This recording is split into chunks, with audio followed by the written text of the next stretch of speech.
आलोक IAS academy channel में आप सभी लोगों का स्वागत है दोस्तों। 15 अगस्त 2021 हमारे आज़ादी की 75वीं वर्षगांठ, जिसके अवसर पे देश भर में आज़ादी के अमृत महोत्सव का आयोजन हो रहा है और 14 अगस्त को विभाजन विभीषिका दिवस के रूप में मनाया जा रहा है। हमारे समाज में एक भ्रम की स्थिति है भारत के विभाजन को लेकर के। बहुत सारे लोगों का ये मानना है कि पंडित जवाहरलाल नेहरू जो देश के पहले प्रधानमंत्री थे, उनकी व्यक्तिगत महत्वाकांक्षा के कारण भारत का विभाजन हुआ। वो चाहते तो इसको रोका जा सकता था। तो आज इसी क्रम में हम लोग एक परिचर्चा करने जा रहे हैं, जिसमें इस विषय पे बात करेंगे कि क्या वास्तव में ऐसा था या ये मात्र एक भ्रम है, और भारत जैसे महान देश की स्वतंत्रता, उसके साथ ही उसका विभाजन, इसके लिए वास्तव में कौन उत्तरदायी था? क्या परिस्थितियां उत्तरदायी थी? क्या किसी व्यक्ति की महत्वाकांक्षा उत्तरदायी थी, या जो हमारे शासक थे अंग्रेज, उनकी नीतियां उत्तरदायी थी? तो मैं श्री आलोक पांडे जी से, अपने सर से, इस बारे में प्रकाश डालने का अनुरोध करूंगी। उनके क्या विचार हैं, उनको क्या लगता है कि भारत के विभाजन के लिए वास्तव में कौन उत्तरदायी था? Thank you madam. देखिए, अगर हम लोग इस पे परिचर्चा पर अध्ययन करें और तथ्यात्मक रूप से बात करें, इतिहास में हम भावनाओं के आधार पर भी बात करते हैं। भावनाओं के आधार पर बात नहीं करना है, क्योंकि जब हम भावनाओं के आधार पर बात करेंगे तो निश्चित है हम गलत चीज़ों को आगे लेकर के आते हैं। दुर्भाग्य से भारतीय राष्ट्रीय आंदोलन के विभाजन में एक परंपरा सी बन गई कि हम भावनाओं पर या सुनी सुनाई बातों पर ज़्यादा ध्यान देते हैं। जैसे कि जवाहरलाल नेहरू जी अगर प्राइम मिनिस्टर का पद त्याग देते और जिन्ना जी प्राइम मिनिस्टर या जिन्ना प्राइम मिनिस्टर बन जाते तो देश का बंटवारा ना होता दोस्तों, या गांधी ने देश का बंटवारा करा दिया। ये दोनों बातें तथ्यात्मक रूप से पूर्णतः सत्य नहीं है, या मैं ये कहूँ कि बिल्कुल सत्य नहीं है तो गलत नहीं है। जी, इतिहास के विद्यार्थी और शिक्षक दोनों होने के नाते हमसे बेहतर इन चीज़ों को कौन समझ सकता है कि विभाजन के लिए वास्तविक रूप से कौन जिम्मेदार था। तो मैं चाहती हूँ कि आप हमारे श्रोताओं को, हमारे देखने वालों को भी अपने ज्ञान से समृद्ध करें और क्लियर करें कि वास्तविक स्थिति क्या थी।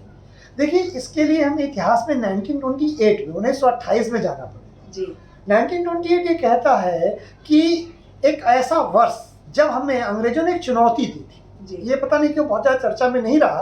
अंग्रेजों ने कहा कि ठीक है, हम तुम्हारे देश को छोड़ के चले जाएंगे, लेकिन तुम बताओ तो कि देश चलाओगे कैसे सब लोग मिलके।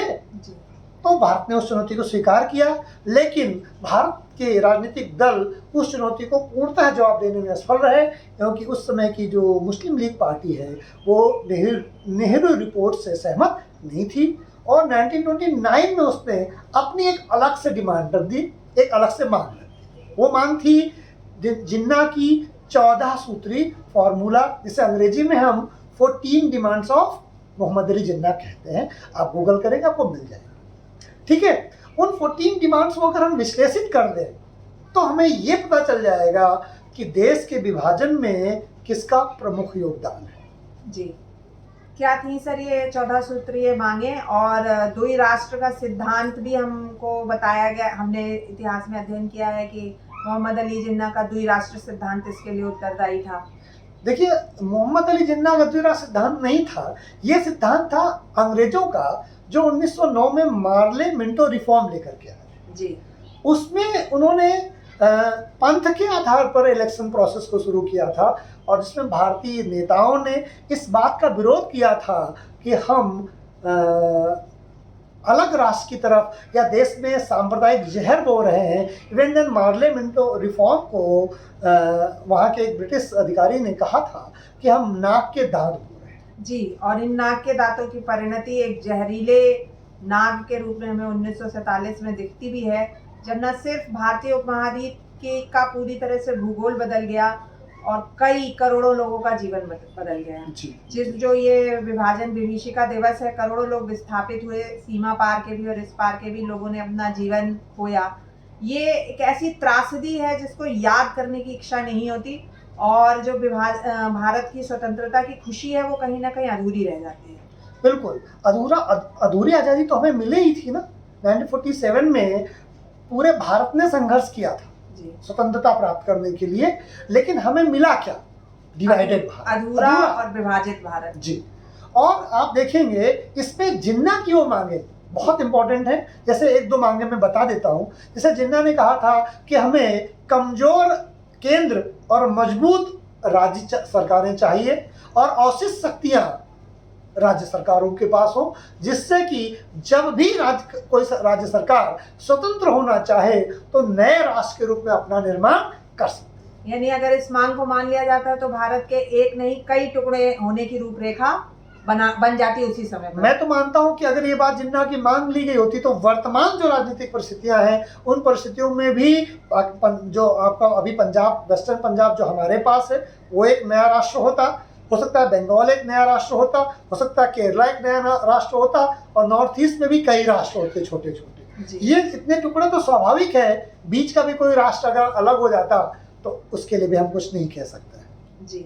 और दूसरी अन्य क्या मांगे थी? एक मांग और थी जो बहुत खतरनाक है, वो मांग थी कि भारत में जो भी इलेक्टोरल प्रोसेस है, यानी जो भी निर्वाचन की प्रक्रिया है, उस प्रक्रिया में 33% जो स्थान है, यानी भारत की पार्लियामेंट में भी 33% स्थान, राज्यों की स्टेट असेंबलीज में भी 33% और जो लोकल बॉडीज हैं, जो स्थानीय चुनाव है, उसमें भी 33% स्थान मुसलमानों के लिए रिजर्व होना। लेकिन सर उस समय तो मुसलमानों का जो जनसंख्या का रेशियो था भारत की जनसंख्या में वो 33% नहीं था, यहाँ तक कि आज भी नहीं है। तो ये मांग किस आधार पे थी? ये मांग किस आधार पर थी कि अगर आज़ादी मिले तो उसमें मुसलमानों का अंतिम निर्णय हो पॉलिसी मेकिंग में, भले ही वो परसेंट में 10% ही है। तो ये मांग तो राजनीति विज्ञान के किसी भी नियम के अनुसार मानने योग्य नहीं है। तो इसीलिए तो कांग्रेस पार्टी ने भी जवाहरलाल नेहरू के नेतृत्व में या गांधी जी के नेतृत्व में, नैतिक नेतृत्व में, जब उन्होंने जिन्ना की इसी तरह की 14 सूत्री मांगों को मानने से मना कर दिया तो जिन्ना ने कहा फिर हमें अलग पाकिस्तान चाहिए। इसके लिए जवाहरलाल नेहरू की वो महत्वाकांक्षा जिसके लिए उन्हें बदनाम किया जाता है, मुझे लगता है स्वतंत्रता दिवस के परिप्रेक्ष्य में एक सही विश्लेषण जरूरी है, जिसमें जवाहरलाल नेहरू के वो महत्वाकांक्षा जिसमें वो प्रधानमंत्री बनने के लिए जिन्ना को प्राइम मिनिस्टर नहीं बनने देते हैं, ये गलत है।